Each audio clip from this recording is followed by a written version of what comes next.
Guys, welcome to my vlog. ಇವತ್ತು ನಮ್ಮ ವ್ಲಾಗ್ನಲ್ಲಿ ಒಂದು ರೆಸಿಪಿ ಮಾಡ್ತೀವಿ, ಅಂದರೆ ನುಗ್ಗೆ ಸೊಪ್ಪಿನ ಮೊಟ್ಟೆ ಪಲ್ಯ ಮಾಡ್ತಾಯಿದ್ದೀವಿ. ಹೇಗೆ ಮಾಡೋದು ನೋಡ್ಕೊಂಬರೋಣ. ಇವಾಗ ನಾವು 2 ಆನಿಯನ್ ಕಟ್ ಮಾಡಿಕೊಂಡು ಗ್ರೀನ್ ಚಿಲ್ಲೀಸ್ ರೆಡ್ ಚಿಲ್ಲೀಸ್ ತೊಗೊಂಡಿದ್ದೀವಿ, 6 ಮೊಟ್ಟೆ ತೊಗೊಂಡಿದ್ದೀವಿ, ಮತ್ತು ನುಗ್ಗೆ ಲೀವ್ಸ್ ಅಂದರೆ ಡ್ರಮ್ ಸ್ಟಿಕ್ ಲೀವ್ಸ್ ತೊಗೊಂಡಿದ್ದೀವಿ. ಇವಾಗ ಒಂದು ಕಡಾಯಿನ ಹೀಟ್ ಮಾಡಿಕೊಂಡು ಆಯಿಲ್ನ ಆ್ಯಡ್ ಮಾಡಿಕೊಂಡು ನಾವು ಮಸ್ಟರ್ಡ್ ಸೀಡ್ಸ್ನ ಆ್ಯಡ್ ಮಾಡ್ಕೊಂಡಿದ್ದೀವಿ, ಮತ್ತು ನಾವು ರೆಡ್ ಚಿಲ್ಲೀಸ್ನ ಆ್ಯಡ್ ಮಾಡ್ಕೊಳ್ತಾ ಇದ್ದೀವಿ. ಇವಾಗ ರೆಡ್ ಚಿಲ್ಲೀಸ್ನ ಆ್ಯಡ್ ಮಾಡಿದ್ಮೇಲೆ ಫ್ರೈ ಮಾಡ್ಕೋಬೇಕು. ನಾವು ಬಂದು ನುಗ್ಗೆ ಸೊಪ್ಪನ್ನ ಬಂದು ನಾವು ಊರಲ್ಲಿ ತೊಗೊಂಡು ಬಂದಿದ್ದು, ಅದು ಗಿಡದಲ್ಲಿ ನಾವು ಕಿತ್ಕೊಂಡ್ಬಂದಿದ್ದು. ನಿಮಗೆ ಲಭ್ಯವಿರುತ್ತೆ ಅಂದ್ಕೊತೀನಿ, ತುಂಬ ಜನಕ್ಕಿರಲ್ಲ. ಇದ್ದವ್ರು ಈ ರೆಸಿಪಿನ ಟ್ರೈ ಮಾಡಲೇಬೇಕು.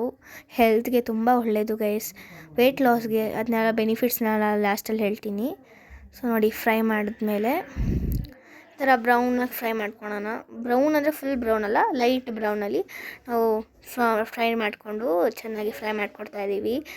ಸೊ ಇದು ನಾವು ಹೇಳಿದಾಗೆ ನುಗ್ಗೆ ಸೊಪ್ಪನ್ನ ನಾವು ಒಂದು ದೊಡ್ಡ ಪಾತ್ರೆಯಲ್ಲಿ ಒಂದು ಹಸಿ ಹಿಟ್ಟು ಹಾಕ್ಬಿಟ್ಟು ಚೆನ್ನಾಗಿ ಫ್ರೈ ಅಂದರೆ ಅದನ್ನು ಕಳಿಸಿ ಕೊಟ್ರಿ. ಮತ್ತು ಇವಾಗ ನಾವು ಆನಿಯನ್ ಎಲ್ಲ ಫ್ರೈ ಮಾಡಿದ್ರಲ್ಲ, ಅದಕ್ಕೆ ಹಾಕ್ಕೊಂಡು ಚೆನ್ನಾಗಿ ಮಿಕ್ಸ್ ಮಾಡಿಕೊಟ್ಟು ಈ ಥರ ಆಗಿದೆ ನೋಡಿ, ಅದು ಬೆಂದಿದೆ.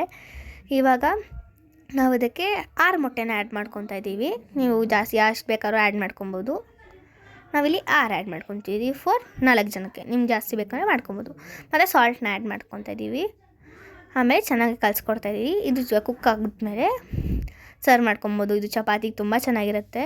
ಸೊ ಇವಾಗ ಬೆನಿಫಿಟ್ಸ್ ಅಂದರೆ rich in nutrients, weight loss, boost immunities, supports for weight loss, health secret recipe, improves the blood health, ಮತ್ತು ಸ್ಟ್ರಾಂಗ್ ಬೋನ್ಸ್ನೆಲ್ಲ ಕೊಡುತ್ತೆ. ಮತ್ತು ಈರುಳ್ಳಿನ ಕಾಯಿಲೆ ಅಂತಾರಲ್ಲ, ಅದಕ್ಕೆ ತುಂಬ ಹೆಲ್ಪ್ಫುಲ್ ರೆಸಿಪಿ. ಎಲ್ಲರೂ ಟ್ರೈ ಮಾಡಿ ನೋಡಿ, ಮಿಸ್ ಮಾತ್ರ ಮಾಡಬೇಡಿ. ಬಾಯ್.